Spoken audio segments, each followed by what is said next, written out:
এখন আমরা এমন এক বিষয়ের সামনে দাঁড়িয়ে আছি যেটা নিয়ে প্রায় সবাই শুনেছে, কিন্তু খুব কম মানুষই সেটা গভীরভাবে ভেবেছে। আজকের পর্বটি শুধু প্রাণায়ামের জন্য নয়, পুরো যোগ যাত্রার জন্য খুবই গুরুত্বপূর্ণ। কারণ আজ আমরা জানব কোন দিকে মুখ করে বসলে প্রাণায়ামের অনুশীলন সহজ হয়, পূর্বমুখী না উত্তরমুখী, নাকি এসব শুধু কুসংস্কার।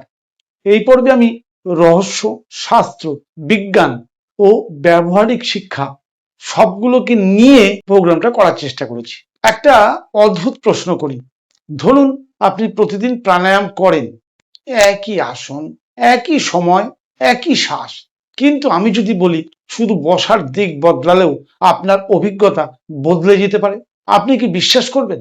হয়তো বলবেন এগুলো তো পুরোনো দিনের কুসংস্কার। কিন্তু প্রশ্ন হলো, হাজার হাজার বছর ধরে যোগী, ঋষি, সাধকেরা কেন বারবার দিক নির্দেশনার কথাই বলেছিলেন? তারা কি সবাই ভুল ছিলেন, নাকি এর পিছনে এমন কিছু আছে যা আমরা আজ হয়তো ভুলে গেছি বা হয়তো বুঝতেই পারিনি? গত পর্বে আমরা জেনেছিলাম প্রাণায়ামের জন্য স্থান খুব গুরুত্বপূর্ণ। পরিবেশ মনকে প্রভাবিত করে। নিজের একটি প্রাণ কোণ তৈরির কথা বলেছিলাম এবং সেটা যে প্রচন্ড উপকারী আমরা বুঝেছিলাম। আজ আমরা সেই প্রাণ কোণের আর একটি রহস্য জানব, কোন দিকে মুখ করে প্রাণায়ামের জন্য বসা উচিত। ভাবুন, আপনি একটা সূর্যমুখী ফুল। সূর্যমুখী কি করে? সে সূর্যের দিকে সব সময় মুখ ঘুরিয়ে নেয়। সূর্য যেদিকে যায় সে মুখটা সেদিকে আস্তে আস্তে ঘুরিয়ে নেয়। কেন? কারণ প্রকৃতির সঙ্গে তার একটা সম্পর্ক আছে। মানুষও প্রকৃতিরই অংশ। প্রকৃতির শক্তির সঙ্গে মানুষের তো সম্পর্ক আছেই। প্রাচীন যোগীরা এই সম্পর্ককে গভীরভাবে পর্যবেক্ষণ করেছিলেন। যোগশাস্ত্রে পূর্ব দিককে জ্ঞান ও জাগরণ ও সূচনার প্রতীক বলা হয়েছে। কারণ সূর্য পূর্ব দিক থেকে উদিত হয়, প্রতিদিনের নতুন শুরু সেখান থেকেই হয়। তাই বহু যোগী ও সাধক ধ্যান, জপ ও প্রাণায়ামের সময় পূর্বমুখী বসতেই পছন্দ করতেন। এর অর্থ এই নয় যে পূর্বমুখী না হলে কিছুই হবে না, বরং এটি একটি সহায়ক পরিবেশ তৈরি করে। আবার বহু শাস্ত্রে উত্তর দিককেও গুরুত্ব দেওয়া হয়েছে।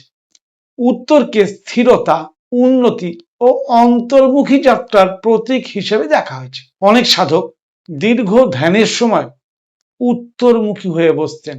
কিন্তু মনে রাখবেন, এখানে প্রতীকী দিকও আছে, শুধু কম্পাস নয়, মানসিক দিকও কিন্তু গুরুত্বপূর্ণ। এখন একটা ভুল আমি ভেঙে দিই, পূর্বমুখী হলেই যে সিদ্ধি হবে আর উত্তরমুখী হলেই যে ধ্যান হবে, এরকম কোনো ব্যাপার নেই। যদি মন সারাক্ষণ মোবাইল, রাগ, দুশ্চিন্তা নিয়ে ঘুরে বেড়ায়, তাহলে দিক বদলালে খুব বেশি কিছু বদল হবে না। দিক সাহায্য করতে পারে, কিন্তু কাজটা তো আপনাকেই করতে হবে। আজ একটা ছোট পরীক্ষা করুন। আগামী 3 দিন পূর্বমুখী বসুন, শুধুমাত্র 5 মিনিট।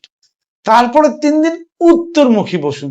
এইভাবে প্রতিদিনের অভিজ্ঞতা খাতায় লিখুন। মন কেমন ছিল, শ্বাস কেমন ছিল, কোন দিকে বেশি স্বাচ্ছন্দ্য অনুভব করছিলেন। নিজের অভিজ্ঞতাকে গুরুত্ব দিন। নিজের শরীরের সংকেতকে বোঝার চেষ্টা করুন। শরীরের সংকেতকে সম্মান দিন। একটা ভুল করবেন না, কম্পাস নিয়ে অতিরিক্ত চিন্তা করার দরকার নেই। আজ যদি জায়গার সীমাবদ্ধতার কারণে অন্যদিকে বসতে হয়, বসতে পারেন, কিন্তু বসা ছাড়বেন না, যোগ অভ্যাস ছাড়বেন না। যোগে কোনো নিয়ম কড়াকড়ি নেই। হ্যাঁ, বৈদিক নিয়মগুলো যদি সঠিকভাবে আমরা মানতে পারি, তবে হয়তো আমাদের যোগ করা অনেক বেশি সহজ হয়। কিন্তু এমন কখনোই ভাববেন না যে পারছি না বলে আজকে করব না। যা পাচ্ছেন তাই করুন। ঠিক যেমন খাওয়ার সময় আমরা বাইরে গিয়ে মনোপুত খাবার না পেলেও যাই হোক অল্প হয়ে করে খেয়েও খিদেটাকে নিবারণ করি। যোগের প্রতি সেই খিদেটাই হচ্ছে সবচেয়ে বড় কথা। একাগ্রতা, মানসিক স্থিরতা আর রেগুলার যোগ করার খিদে, এইটা যেদিন আপনার মধ্যে আসবে, সেদিন আপনি সহজেই যোগকে অন্তরস্থ করতে পারবেন, যোগের উপকারিতা পেতে পারেন। কেমন লাগছে ভিডিওটি লিখে জানাতে ভুলবেন না।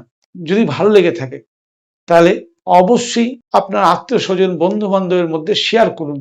শ্বাস থেকে চেতনার যাত্রা আজকে 14তম দিবসে আমরা বসার জায়গা নিয়ে আলোচনা করলাম।